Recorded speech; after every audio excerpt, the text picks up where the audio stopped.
Salam sejahtera, selamat akhir pekan, saudara-saudara yang dikasihi Tuhan. Kita akan membaca dan merenungkan firman Tuhan, mari kita berdoa. Kepadamu ya Tuhan kami datang dengan segala kerendahan hati, memohon hikmat dan pengertian, sehingga kami dapat mengerti firman-Mu dengan benar.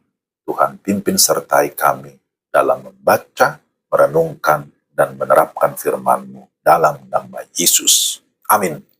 Ulangan 34 ayat 10 sampai 12. Seperti Musa yang dikenal Tuhan dengan berhadapan muka, tidak ada lagi nabi yang bangkit di antara orang Israel dalam hal segala tanda dan mujizat yang dilakukannya atas perintah Tuhan di tanah Mesir terhadap Firaun dan terhadap semua pegawainya dan seluruh negerinya, dan dalam segala perbuatan kekuasaan dan segala kedahsyatan yang besar yang dilakukan Musa di depan seluruh orang Israel.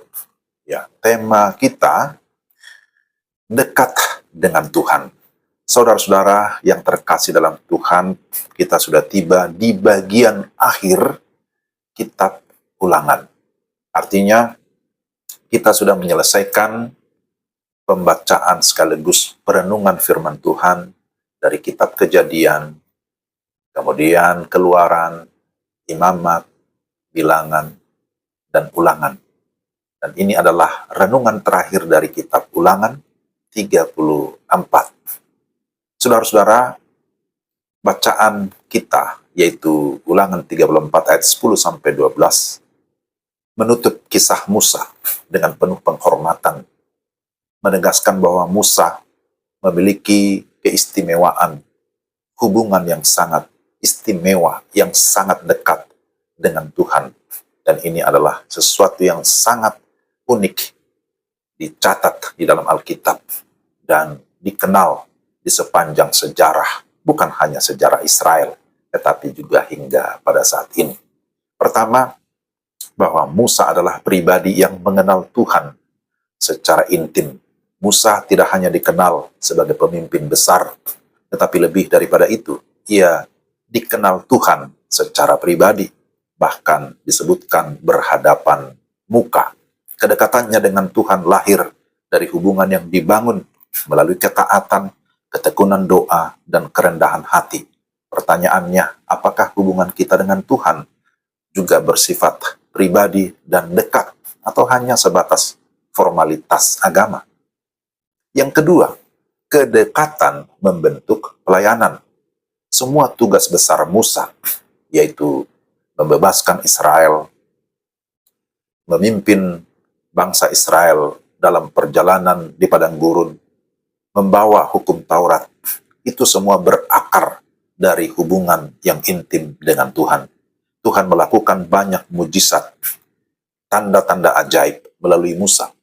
Pelayanan sejati tidak mungkin berhasil tanpa fondasi hubungan yang kuat dengan Allah. Pertanyaannya, apakah pelayanan dan aktivitas rohani kita mengalir dari keintiman dengan Tuhan atau hanya dari rutinitas semata-mata? Mari kita evaluasi diri kita masing-masing. Dan yang ketiga, tidak ada yang menyamai kedekatan Musa. Disebutkan dalam ayat ini, tidak ada lagi bangkit di antara orang Israel. Pernyataan ini menunjukkan betapa istimewanya kedekatan Musa dengan Allah.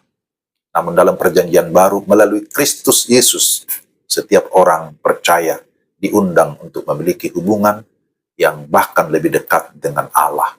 Apakah kita benar-benar menggunakan hak istimewa ini untuk mengenal Tuhan lebih dalam melalui Yesus Kristus? Maka sungguh-sungguh buka hati, percaya dan terima Yesus sebagai Tuhan dan Juru Selamat secara pribadi. Sediakan waktu khusus untuk berdoa dan membaca firman Tuhan, bukan sekedar rutinitas, tetapi sebagai percakapan intim dengan Tuhan.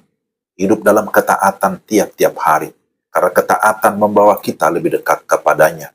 Dan biarkan semua yang kita lakukan, pelayanan kita, pekerjaan, relasi-relasi kita mengalir dari hubungan yang hidup dengan Tuhan.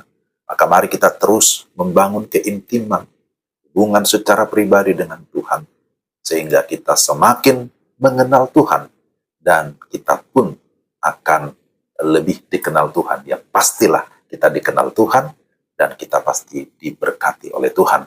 Mari kita berdoa. Tuhan, terima kasih.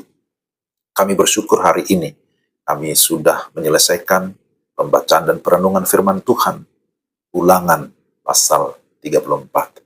Terima kasih untuk kebenaran firman Tuhan yang kami dengarkan hari demi hari, dan kami percaya firman-Mu itu tidak akan kembali sia-sia, tapi firman-Mu itu terus bekerja dalam hidup kami, membentuk kami, supaya kami semakin mengenal Tuhan, makin menyerupai Kristus, dan kami hidup sesuai dengan kebenaran firman-Mu.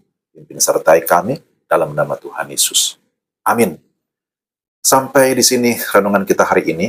Tuhan memberkati Bapak Ibu dan saudara-saudara sekalian. Selamat berlibur bagi yang sedang berlibur. Selamat menikmati kebersamaan bersama dengan anggota keluarga dimanapun berada. Tuhan memberkati kita sekalian. Salam.